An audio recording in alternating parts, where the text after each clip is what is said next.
Listen carefully. Somewhere beyond the edge of human understanding, there exists a being so powerful that entire civilizations have collapsed just by speaking her name. She has lived for 10,000 years. She has granted more wishes than there are stars visible from Earth. She has twisted desires, bent fate, and laughed while empires burned. But here is the part nobody tells you. She regrets every single one. Every wish. Every deal. Every moment she smiled and said yes. Tonight, you are going to hear the full story. The story of a demon goddess named Valith, the most powerful wish-granting entity ever recorded in ancient supernatural lore, and you are going to find out exactly why a being with unlimited power ended up broken, empty, and haunted by the faces of every single human she ever helped. 3 things are going to shock you in this story. First, the very first wish she ever granted was also the one that started destroying her from the inside. Second, the man who finally broke her composure was not a warrior, not a king, not a sorcerer. He was nobody. An ordinary man from an ordinary place. And his first wish was something she had never heard in 10,000 years. Third, the ending of this story is not what you expect. Not even close. This is not a story about evil winning. This is not a story about good defeating darkness. This is something much deeper. Much more human. Much more real. So settle in. Turn the volume up. Because once this story starts, you will not want to stop. Let me show you exactly how this happened. Her name was Valith. And she was not always a demon. That is the first thing you need to understand. Before the horns, before the crimson skin, before the black gown that moved like smoke even when the air was perfectly still. Before all of that, Valith was something else entirely. She was a goddess of light. 10,000 years ago, in an age so ancient that even the oldest human myths only catch the faintest echo of it, Valith lived among beings of pure cosmic energy. These were not gods in the way humans imagine gods. They were not sitting on clouds or throwing lightning bolts. They were vast, ancient intelligences woven into the fabric of reality itself. They shaped galaxies. They balanced the weight of existence. They felt emotion in ways so deep and so wide that human language has no words for them. And Valith was one of the most gifted among them. She had a specific power that set her apart from the others. While her fellow cosmic beings could shape planets, could guide the formation of stars, could bend the laws of physics with a thought, Valith had something rarer, something more intimate, something far more dangerous. She could feel what others wanted. Not just hear it, not just observe it.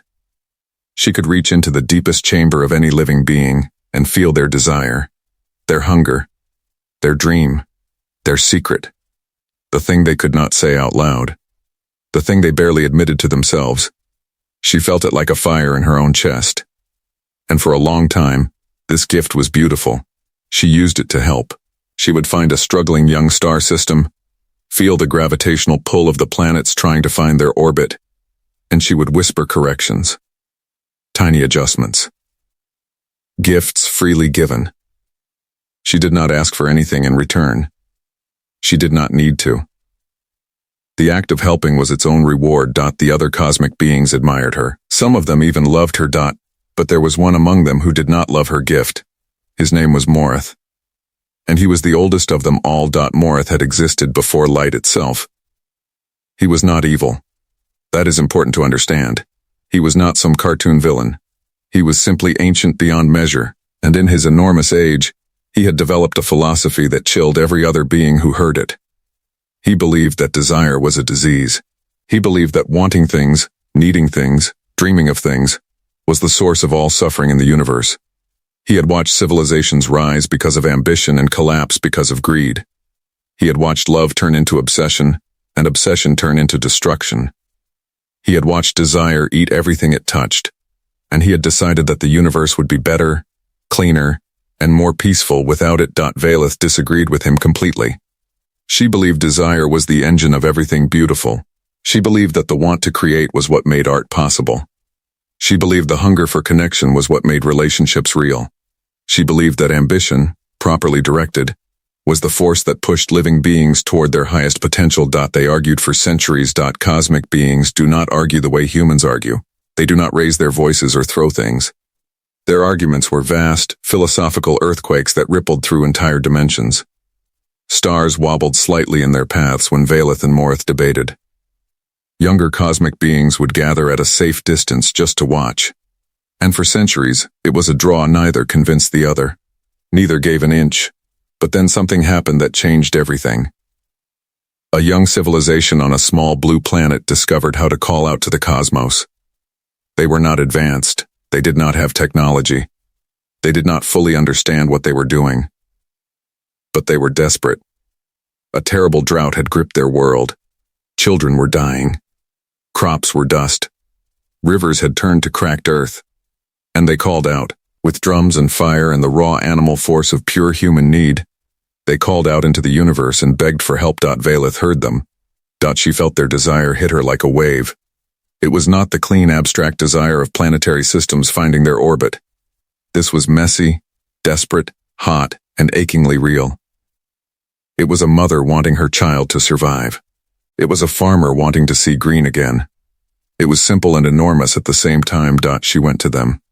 She appeared above their land in a form small enough not to terrify them entirely, though she still terrified them quite a lot. She brought rain. She adjusted the thermal patterns of their atmosphere. She stayed for 7 days until the rivers began to fill again. And when she left, those people fell to their knees and called her a goddess. Morith watched all of this. And when Valeth returned to the cosmic realm, he was waiting for her. He did not shout. He never shouted. His voice was the quietest sound in existence, and somehow the most chilling. He said, "You have made a mistake that cannot be undone." She did not understand him. "Not yet," he said. "You have responded to desire. And now they will never stop desiring. You have taught them that if they want something badly enough and call out loudly enough, something will come. You have not helped them, Valeth. You have infected them." She thought he was wrong. She was not entirely right. The people she helped survived. Their civilization grew. Decades passed. Centuries. And they did call out again. Many times. For rain. For victory in battle. For healing. For revenge. For power. For love. They called and called and called. And because Valeth could feel every single want, she kept hearing them. Every time she closed her awareness, a new desire from that small blue planet reached her like a tap on the shoulder. Then another. Then another. She tried to ignore some of them. She tried to filter, but the ones that reached her deepest were always the innocent ones. The child wanting her sick mother to live. The old man wanting one more year to finish the thing he had been building his whole life. How could she say no to those? She could not so. She kept going back. And with each visit, more people learned that desires could be answered. Word spread. Other civilizations on other worlds caught distant echoes of what was happening on that small blue planet. They began their own rituals, their own callings out. And Valeth felt all of it. She was everywhere and nowhere, stretched across 1,000 worlds, feeling 10 million desires, trying to answer the most urgent ones. Morith watched all of this with ancient, patient eyes. He said nothing more. He simply watched. And then came the moment that changed Valeth forever. A man on that original blue planet had called to her with a desire so clear and so bright that it cut through the noise of everything else. His name does not translate into any modern language, but for this story, we will call him the Caller. He did not want rain. He did not want victory or gold or power. He wanted to understand.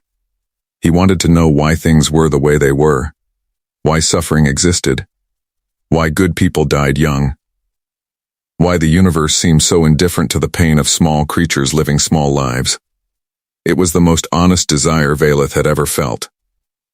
And she appeared before him directly. Not above the clouds, not as a distant light. She stood before him, face to face, and she listened. They talked for 3 days. She told him things no cosmic being had ever told a mortal. She explained the nature of reality as best she could in a language he could grasp. She told him about the great cosmic beings, about the debates, about Morith, about her own doubts. He listened to everything, And then he asked her a question she was completely unprepared for. He said, "Do you ever wish you had never started?" She opened her mouth to say no, and nothing came out, because the honest answer, the answer she felt in her deepest self, was that she did not know, and that not knowing was the first crack in something she had always believed was solid. She left him without answering. She went back to the cosmic realm and sat alone in a dimension made entirely of silence. And for the first time in 10,000 years of existence, Valeth felt something brand new move through her. Doubt. It was small. Just a seed. But it was there. And Morith, watching from his ancient distance, felt it too. He smiled. Not a cruel smile. Something sadder and older than that. The kind of smile that says, "I warned you. I am sorry I was right, but I warned you." And in the space of that single moment, the very first fracture appeared in the soul of the goddess of light. She did not know it yet, but everything she was about to become had already begun. The fracture grew slowly. That is the thing about cracks in something ancient. They do not spread overnight. They work quietly, invisibly, deep inside where no one can see them. And by the time you notice them on the surface, the damage runs all the way to the core. For Valeth, the next 1,000 years were a slow unraveling. She kept granting wishes. She could not stop. The desires of living beings across dozens of worlds reached her constantly, and the ones that hit hardest were always the ones she could not turn away from. Dying children. Desperate mothers, old men at the edge of everything they had ever known. She answered them all. But something was changing in how she answered. In the beginning, her gifts were clean. She brought rain. She healed. She guided. She gave exactly what was needed and nothing more. She was precise, careful, thoughtful. But as the centuries passed and the weight of so many answered desires pressed down on her, she began to simplify. She stopped feeling into the full depth of each wish. She stopped asking what the person truly needed beneath the surface of what they said they wanted. She just heard the words and answered the words. And that is where the trouble began. A farmer wanted rain. She brought rain. She did not feel that the soil beneath his land was already saturated. The rain caused floods. His crops drowned. His family lost everything. A mother wanted her son to stop suffering. She ended his suffering. She did not feel that his suffering was the only thing keeping him connected to treatment that was slowly saving his life. He recovered. But the path to recovery became longer and darker without the signal of pain. A king wanted his enemies to disappear. She made them disappear. She did not look carefully enough to understand that his enemies were also the only people in his kingdom capable of preventing a much greater tyrant from rising in the power vacuum she was about to create. None of these outcomes were her intention. But intention meant less and less as the list of consequences grew longer. She started to hear about it. Not through direct reports. Cosmic beings do not get complaint letters. She heard it through the desires themselves. Because after each broken wish, new desires rose from the wreckage. People calling out again. Not with hope this time, with anger, with blame, with the specific burning desire for something to fix the disaster that the last answered wish had created. She felt that too. Every chain reaction, every unintended consequence, every life that had turned sideways because of something she had done with the purest of intentions. The weight of it was unlike anything she had ever experienced. And then she made the mistake that changed her nature entirely. There was a civilization on a distant world that had been at war for 300 years. Both sides had called out to her, at different points. Both sides believed she was on their side. Both sides had received things they interpreted as signs of her favor. When she finally appeared above the battlefield and looked down at two armies bleeding into the same soil, she felt something snap inside her. She did not bring peace in that moment through wisdom, or careful balance, or the kind of deep feeling that had once been her greatest gift. She brought it through force, through raw power. She swept down, and she simply stopped the war. She ended it the way you end a sound, by removing the source entirely. She did not stop the armies. She removed the desire to fight from both of them completely. She reached into every soldier on that field, every general, every commander, every foot soldier, and she took out the part of them that wanted to keep going. And it worked. The battlefield went silent. Men dropped their weapons. They looked at each other with empty eyes, and then they walked away. But she had not just removed the desire to fight. She had reached into them in a hurry, in a moment of exhaustion and frustration and pain, and she had taken something else too, something she had not meant to take. She had taken the ability to want anything at all. Those men went home. They sat in their houses. Their families cooked meals that they did not want to eat. Their children played around them in ways they could not find the energy to engage with. They did not suffer. But they did not live either. They simply existed. Hollow and still, like beautiful statues made of something that was once human. When Velith realized what she had done, the fracture in her soul became a canyon. She tried to undo it. She went back. She spent weeks trying to restore what she had taken. And she managed, mostly. The men slowly returned to something like themselves. But they were never quite the same. And she knew it. Morth came to her after that. He did not say, "I told you." He sat beside her in that space of silence, and he let the weight of what had happened exist between them without commentary. Finally he said, quietly, "The problem is not that you are cruel. The problem is that you are trying to do something that cannot be done cleanly. You cannot answer desire from the outside without changing the inside. It is not possible. The very act of granting changes the thing that was granted." She asked him, "Then what should I have done?" He said, "Nothing." She said, "How can you ask me to do nothing when they are suffering?"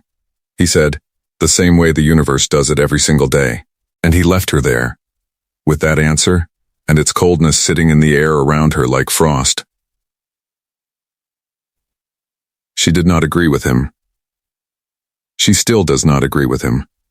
But in that moment she felt the first real wave of something she had no previous framework for. She felt guilt. Not the abstract ethical awareness of a cosmic being recognizing an error in calculation. Real guilt, the kind that sits in your chest and does not leave. The kind that wakes you up, or the cosmic equivalent of waking up. Because the faces of those hollow-eyed soldiers keep appearing when you try to rest. She tried to process it.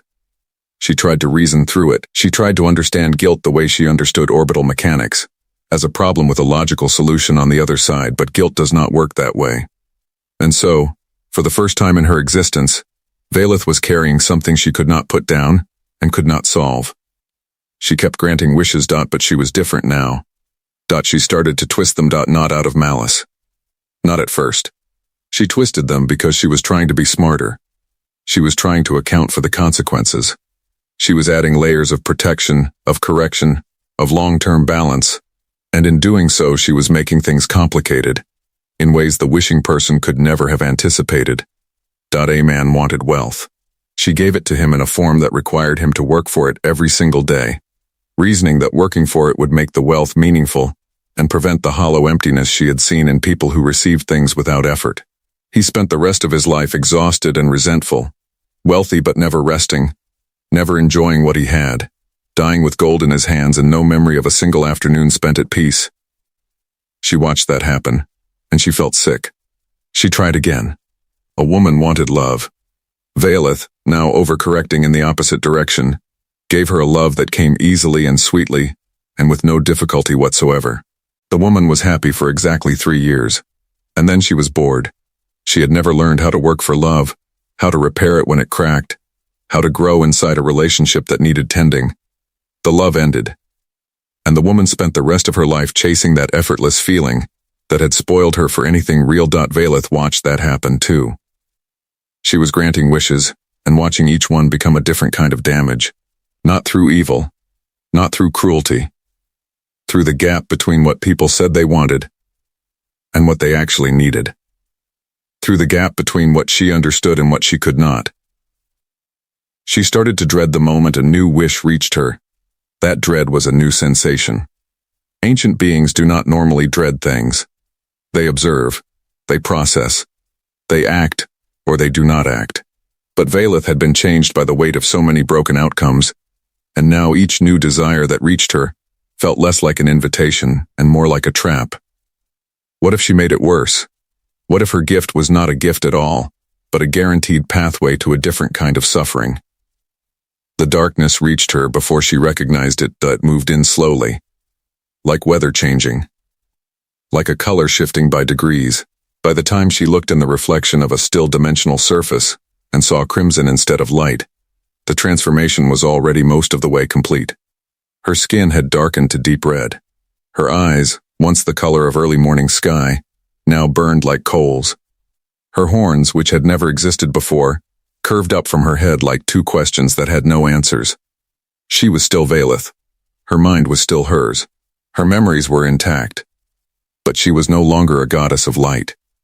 She had become something else. Something that every civilization across every world she had ever touched had a different name for. They all meant the same thing. Demon. She did not disappear when she changed. That surprised everyone, including herself. She had expected that becoming what she became would change her desires. She thought maybe she would stop caring about the wishes of living beings. Maybe she would simply drift away from that small blue planet and the dozen other worlds she had tangled herself up with over the centuries. Maybe she would find some distant corner of the universe and simply exist without all of this noise. But she did not leave. She could not. The desires still reached her. If anything, they reached her louder now. Because now that she was no longer a goddess of pure light, the beings of darkness on those worlds could feel her too. Where before only the desperate and the innocent called out, now the ambitious and the hungry called out as well. The ones who wanted power, the ones who wanted revenge, the ones whose desires were sharp-edged and dangerous, and barely whispered even in the privacy of their own minds. She felt all of them, and something in her new dark nature responded. Not with enthusiasm, not with evil glee, but with a kind of grim recognition. These desires were honest in their own way. At least the people who wanted power admitted they wanted power. At least the ones who wanted revenge were not pretending they just wanted peace. She started granting wishes again. But now with different terms. Every wish came with a cost. She decided this not as punishment, but as balance. She had spent thousands of years trying to give things cleanly and failing. Now she introduced friction deliberately. Now every desire came with a price tag that was clearly stated up front. She told each person exactly what granting their wish would cost them. And she made them choose. Some chose yes. Many chose no once they heard the price. And the ones who chose yes and paid the price, those ones, at least, could not say they had not been warned. At least they had made a choice with their eyes open. This felt cleaner to her. More honest. More fair. For a while it worked. But power always has a way of attracting the wrong people. Word spread across her worlds that the being once known as a goddess of light was still granting wishes. Different now. Darker, more expensive. But still possible. And the ones who came to her most eagerly were the ones she should have turned away most firmly. Kings. Warlords. Ambitious sorcerers. Individuals with vast resources and even vaster appetites for more. They came with carefully worded desires. They had been warned that she was clever, that loose wording would lead to outcomes they had not intended, so they came with lawyers, essentially. With elaborate specific language designed to close every loophole. She found herself almost amused by them. Almost. She granted their wishes. Precisely. Exactly as worded. With the costs clearly stated and clearly paid, and she watched as each precisely worded, carefully constructed desire still somehow became a different kind of wreckage than the one they had planned for. Because desire is not a document. It is not a contract. And no amount of careful wording can account for the fact that the thing you want at 40 is not the thing your 20-year-old self would have chosen. And the thing you have at 60 will not feel the way you imagined it would feel at any age. People wanted kingdoms. She gave them kingdoms. They spent the rest of their lives buried in administrative misery, drowning in the responsibility they had wished for, forgetting that the fantasy of a kingdom had never included the paperwork. People wanted to live forever. She gave them that too, when they were willing to pay the enormous price. And she watched as everything they had loved aged and died around them while they remained, alone and preserved and desperately, achingly bored. wandering through a world that kept changing without their permission. She watched. She felt. She cataloged every broken wish added to a growing archive inside her. And she began, in a way she had never done before, to talk to people. Not to deliver their wish. Not in a transaction. Just to talk. She would appear before someone who had just had their wish granted, and sit with them in the wreckage, or in the temporary joy of it. And she would watch their face, and she would listen to them process what they had received. She was collecting data, she told herself. She was studying outcomes, she said. But something else was happening that she did not have a name for yet. She was becoming interested in people as individuals, not as wish-making machines, not as sources of desire she had to respond to, as specific, complicated, surprising, occasionally wonderful beings who were navigating something genuinely difficult. Life. The sheer difficulty of being alive on a planet where nothing was guaranteed and everything was temporary, and the gap between what you wanted and what you got was basically permanent, was something she was seeing clearly for the first time. And it was doing something unexpected to her. It was making her sad. Not the dull, heavy sadness of regret, though that was present, a sharper, more specific sadness, the kind that only comes when you care about something, the kind that proves you have not gone completely numb. She started to notice when people were making terrible mistakes with their wishes, and instead of simply granting the wish and watching the consequences unfold, she started to intervene before the wish was made. She would appear before someone who was about to wish for something that she could already see the full catastrophic arc of, and she would sit with them and ask questions. Not trick questions. Not the kind of questions designed to expose the flaw in what they wanted. Genuine questions. Why do you want this? What do you think it will feel like to have it? What do you imagine your life looks like on the other side of getting exactly what you asked for? Some people answered honestly, and, in answering, realized they did not actually want what they had thought they wanted. They wanted something beneath it. Something smaller and more real. A feeling. A connection. A sense of meaning. She could not grant feelings. She could not grant connection. She could not grant meaning. These were not things external forces could install in a person. But she could point toward them. She could say, maybe that is the thing worth wanting. Some people listened. Most did not. Most still wanted the kingdom, or the gold, or the eternal life, or the revenge. She granted what they asked for, with the cost clearly stated. And she watched. And the archive grew. One day, sitting in the dimension of silence after a particularly long stretch of granting, she tried to count the number of wishes she had granted across 10,000 years. She stopped counting when she realized the number was too large to hold even in a mind as vast as hers. And for the first time, she did not feel pride at the scale of her work. She felt something closer to horror. All those lives, all those moments, all those desires answered, and all those unintended consequences rippling outward through generations of people who had no idea their circumstances had been shaped by wishes their ancestors had made to a being they could barely describe, and mostly did not believe in anymore. The weight of it was immense. But she kept going. Because stopping was not something she knew how to do, until the day she met him. His name was Daniel. He was 31 years old. He lived in a small city in the north of England. He worked at a library. Not a glamorous library with vaulted ceilings and rare manuscripts. A small community library with flickering lights, outdated computers, and a children's section held together largely by goodwill and donated books. He was nobody. And that was not a cruel assessment. That was simply accurate in the way that most people are nobody in the grand scheme of things. He had not invented anything. He had not led any armies. He had not built any empires. He had no great ambition that pressed against his chest demanding to be answered. He was just a person. He had come to the awareness of Valeth's existence not through ancient ritual or supernatural lineage, but through a book. An old book in the very library where he worked tucked into a section on world mythology that described a being called the Wishkeeper in terms so specific and so consistent with her actual nature that she had felt it when he read it. She felt the recognition in him. Not fear. Not hunger. Just a quiet, genuine, oh, so that is real. And then he had gone home and cooked dinner and watched television and gone to sleep. She had been watching him for 3 weeks before he said anything. He did not perform any ritual. He did not draw any circles or light any candles.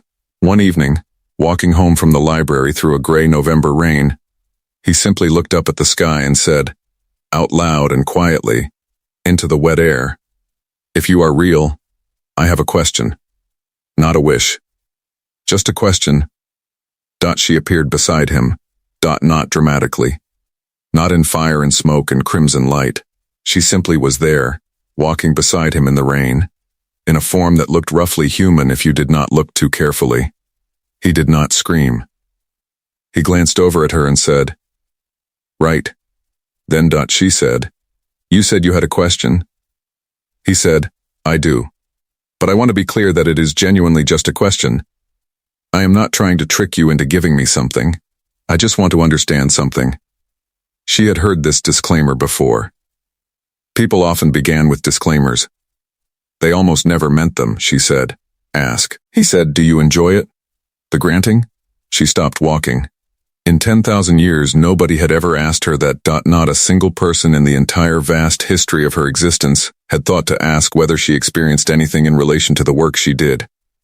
Whether there was a subject behind the power, whether the granting felt like anything to her.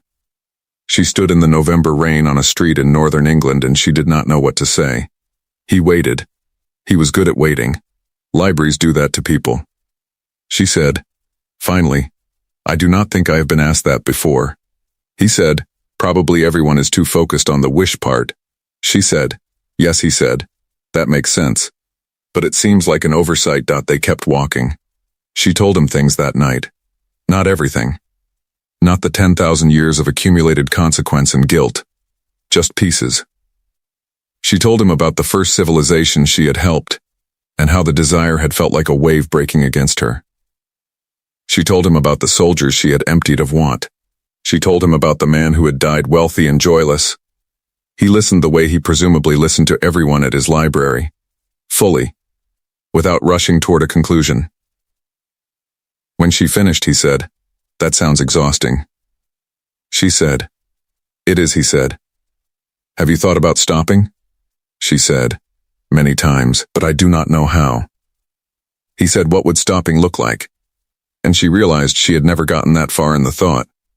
She had thought about stopping as an absence, a cessation, a silence.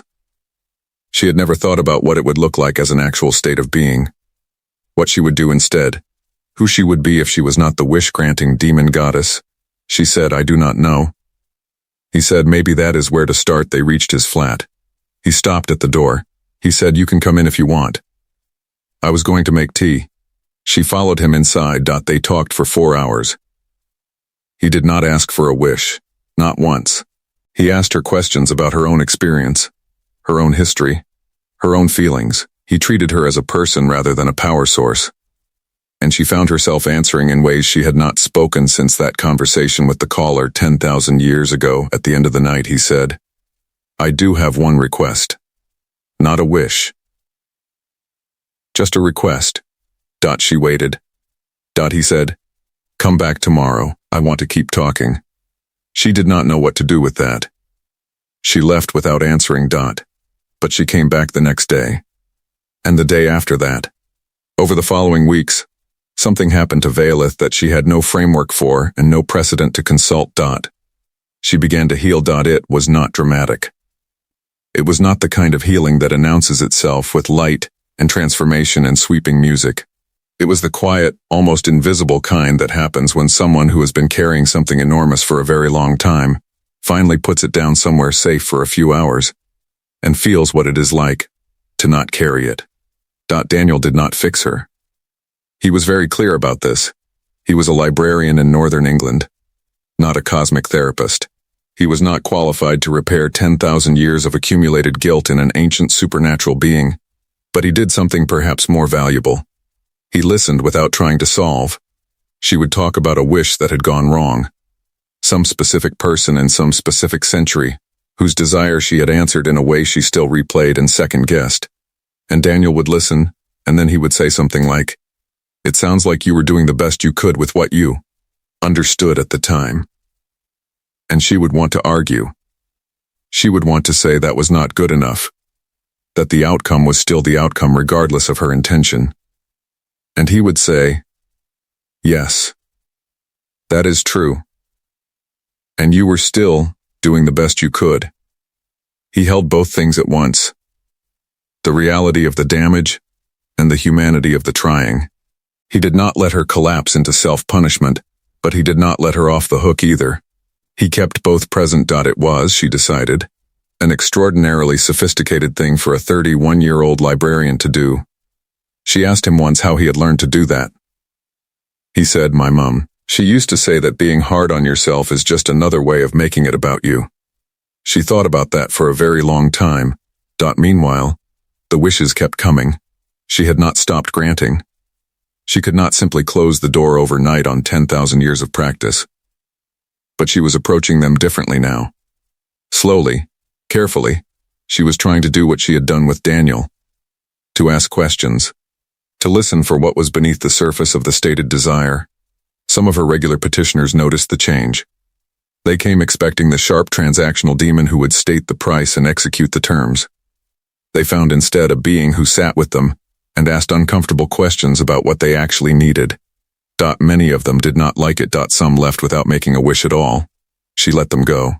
That felt right. The ones who stayed and answered the questions honestly and arrived at the thing beneath the thing, those were the ones she tried hardest to help. Not always successfully. The gap between what people needed and what she could actually do was still there. It had always been there. But she was no longer pretending the gap did not exist. She told Daniel about a specific wish one evening. A wish that had happened 300 years ago. A queen on one of the other worlds she visited had wished for the strength to never feel fear again. Valeth had granted it. Precisely and literally. The queen had led her armies fearlessly into battle after battle. She had won campaigns that should have been lost. She had become legendary. She had also walked into an ambush that any person experiencing a normal fear response would have detected and avoided from a mile away. She had died in it. Young. With everything still ahead of her. Valeth had been carrying that one for 3 centuries. Daniel said, what would you have done differently? She said, I should have given her courage instead of the absence of fear. Courage means being afraid and going anyway. That is what she actually needed. Fear is not the enemy. It is information. Daniel said, that is a good insight. Can you use it now? She said, I think so. I have been trying. He said, then carry that forward instead of carrying the queen. She looked at him for a long moment. She said, you are surprisingly good at this. He said, I read a lot. They both sat quietly for a moment. Outside the window, the English rain came down in its steady, unhurried way. She said, I want to ask you something. He said, go ahead. She said, you have never made a wish in all this time. You have talked to me nearly every day for months. You could ask for anything. Why have you not asked? He thought about it for a moment. He said, honestly, because I have been watching you. And every wish I have ever heard about ends up being about what someone imagines life should feel like rather than what it actually feels like. And I think what it actually feels like is better. Even the hard parts, she said. Even the hard parts, he said, especially those. She sat with that for a long time. And she realized something that moved through her like the first clean air she had breathed in millennia. She had been looking for the answer to wishing in the wishes themselves. In better technique. In smarter terms. In more careful listening. In the precise right formula that would finally let her give people what they needed, without breaking something else in the process. But the answer was not in the wishes. The answer was that some things cannot be given. They have to be earned, endured, discovered, or simply experienced. They have to come from inside, and no external force, however powerful, however well-intentioned, however brilliantly designed, can install them from the outside. She had known this intellectually. Morth had tried to tell her 10,000 years ago, but she had not felt it until now. And feeling it was different, she said to Daniel, I think I have been causing harm. He said, I think you have been trying not to. She said, that is not the same thing. He said, no. But it matters, she said. I have been trying to give people the lives they imagined rather than the lives they were actually living. I kept reaching in and adjusting the temperature of things and calling it help. He said, and now? She said, now I think help might look different than I thought. He said, how? She said, I do not know yet. But I think it might be quieter. She made one final wish, not for herself. She could not wish for herself. That was one of the oldest rules of her kind. A rule that had existed before she had become dark. One of the few things that had carried over unchanged from her time as a being of light. The wish she made was for Daniel. She did not tell him in advance. She did not ask his permission, which she would later recognize as a last vestige of old habits. She simply, one quiet Tuesday evening in January, reached into the fabric of events around his life and made a small, very specific adjustment. She made it so that the old woman who had been coming to his library every week for years and clearly struggling with loneliness would come in that particular Tuesday at the same time that the local community arts group was meeting in the back room. Nothing dramatic. No magic light. No thunder. Simply the woman arriving at the right moment to meet the right people. She watched from outside the window. She watched the old woman walk in. She watched her hesitate. She watched Daniel, who had not been told anything, simply notice her hesitation and walk over and introduce her to the group with the same uncomplicated warmth he brought to everything. She watched the old woman sit down. She watched the conversation begin. She watched something small and real begin. And she felt something she had not felt since the very beginning of her existence. Clean, not happy. Exactly. Not triumphant. Not the satisfaction of a wish expertly granted. Something quieter and more durable than any of those. She had not answered a desire. She had created conditions for something to grow. She had not given anyone the thing they wanted. She had simply moved a few variables, as gently as possible, and let the human capacity for connection do the rest. That was different from everything she had done before. That was, she thought, possibly what help actually looked like. She went inside. Daniel saw her and raised an eyebrow. She said, I may have just done something. He said, good something or bad something. She looked at the old woman laughing with the arts group. She said, I think good. I think genuinely good. He said, how do you know? She said, because I did not try to give anyone anything they asked for. I just made space for something they already had inside them. He looked at her for a long moment. He said, that sounds like a different kind of goddess. She said, I am not sure I am a goddess anymore. He said, what are you then? She thought about it. She said, still figuring that out. He said, well, let me know when you do. She sat down. He made tea. The rain came down outside. The old woman laughed again at something someone had said. Valeth held the warm cup in her hands and felt the weight of 10,000 years sitting on her shoulders a little differently than before. Not gone. Not resolved. The archive of broken wishes was still there. The faces of the hollow-eyed soldiers were still there. The queen who had died without fear, all those rippling unintended consequences, all of it was still there, but she was not running from it anymore. She was not trying to outwork it with more granting or outsmart it with better terms. She was sitting with it. The way Daniel had sat with her. The way the old woman was now sitting with new people who had been strangers an hour ago. And in that sitting, something that had been rigid and heavy and cold for a very long time began, very slowly, to soften. Morth came to her one last time. Not to the library. Not in a form Daniel could see. He came to her in the space between one breath and the next. The way ancient beings communicate when they have something important to say. He said, you have changed. She said, yes. He said, are you going to stop granting wishes? She said, not entirely, but differently. Much more carefully, much less often, and never because someone called out loudly enough. Only when I can see clearly that what I am doing will not close a door that needs to stay open. He said, that is closer to what I meant. Not nothing, just restraint. She said, I spent 10,000 years thinking you were wrong. He said, I was partly wrong.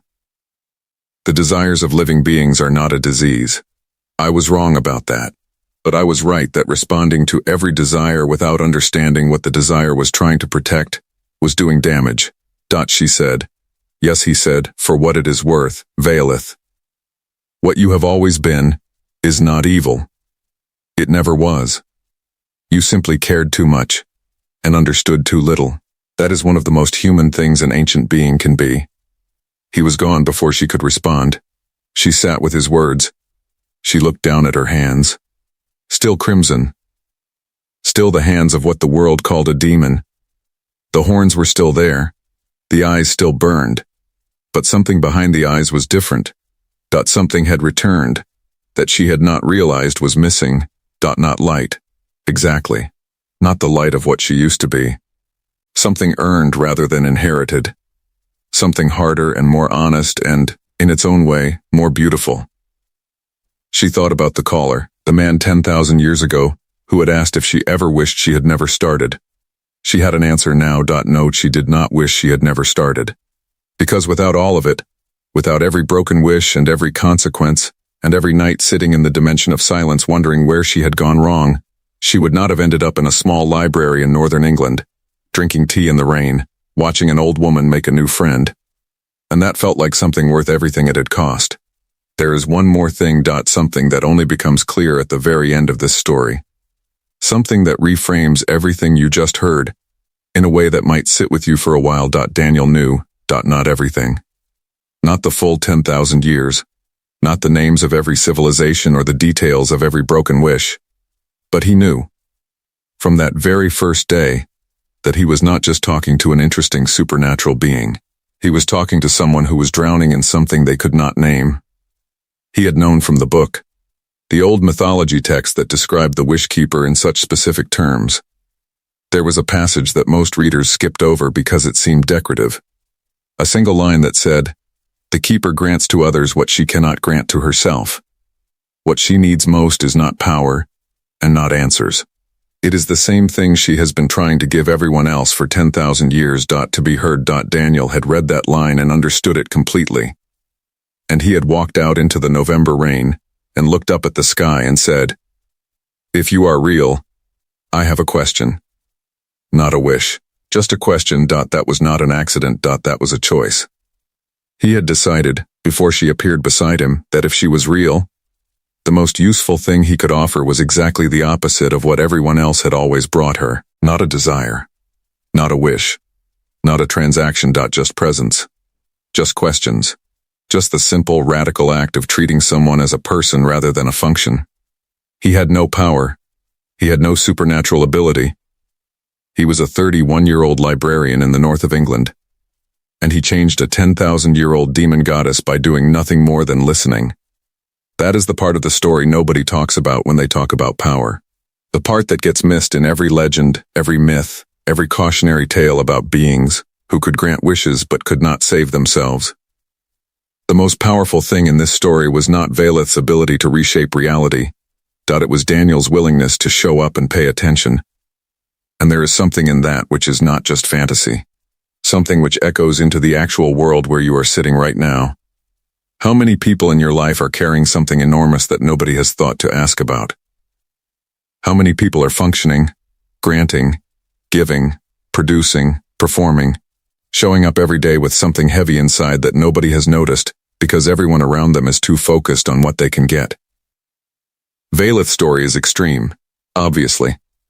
She is a demon goddess with horns and 10,000 years of cosmic guilt, but the core of it, the being who has been so busy responding to everyone else's desires, that she lost track of her own.